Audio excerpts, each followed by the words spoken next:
Amaravati అవినీతిమయమన్నారు YCP senior నేత సజ్జల రామకృష్ణారెడ్డి. రాజధానిపై కూటమి నేతలు రోజుకో మాట మాట్లాడుతున్నారని ఆగ్రహం వ్యక్తం చేశారు. మ్యావిగన్ అభివృద్ధి చెందడానికి అవకాశం ఉందని అభిప్రాయం వ్యక్తం చేశారు.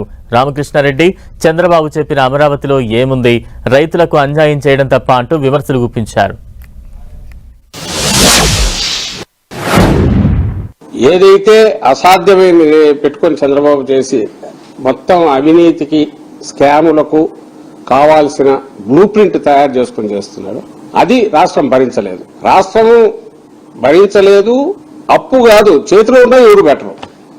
ఎవడో ఇర్రెస్పాన్సిబుల్ దోచుకోవాలనుకున్నాడు, దోపిడీ ధరలు నిరుదోపిడీ చేసి ఉండగా సందనగా మొత్తం చక్కదిద్దుకొని పోవాలనుకునేవాడు తప్ప ఏమాత్రం స్పృహ ఉండేవాడు కూడా అంత ఖర్చు పెట్టి రాష్ట్రాన్ని ముంచాలనుకోడు. ఇప్పుడు చంద్రబాబు చేస్తున్నాడు. మోసం చేయడానికి ఓ రియల్ ఎస్టేట్ దొంగ రియల్ ఎస్టేట్ వ్యాపారి ఎవరైనా ఎట్లయితే చేస్తాడో కుంభకోణం, అలాంటిది అది.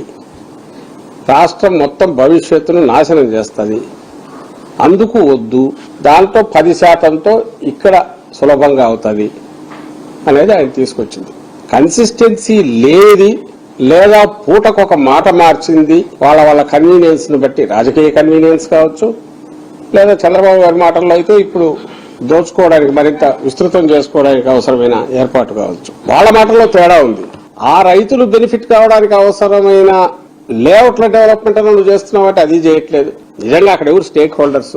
చంద్రబాబు మాటల్లో చెప్పేది మమ్మల్ని వైఎస్ఆర్సీపీ మీద అటాక్ చేయించాలంటారో అప్పుడు మాట్లాడే మాటల్లో కూడా ఆయన అనేది కూడా రైతుల ఇది కొడుతున్నారు. రైతులు దీంట్లో స్టేక్ హోల్డర్స్ అంటారు. మరి ఆ స్టేక్ హోల్డర్స్ కు నువ్వేం గౌరవం ఇస్తావు? ఫస్ట్ చేయాల్సింది ఎవరు? ఏం చేయాలి? డెవలప్మెంట్ తీసుకున్నప్పుడు డెవలపర్ చేయాల్సింది ఆ లేఅవుట్ డెవలప్ చేసి ఇవ్వడంతో నీ బాధ్యత అక్కడికి అవుతుంది. రిమైనింగ్ ల్యాండ్ నువ్వు ఏం చేసుకుంటావో నువ్వు చేసుకోవచ్చు. మరి ఇంతవరకు లాస్ట్ ప్రియారిటీ ఏదో చంద్రబాబు గారిది లేఅవుట్ డెవలప్మెంట్.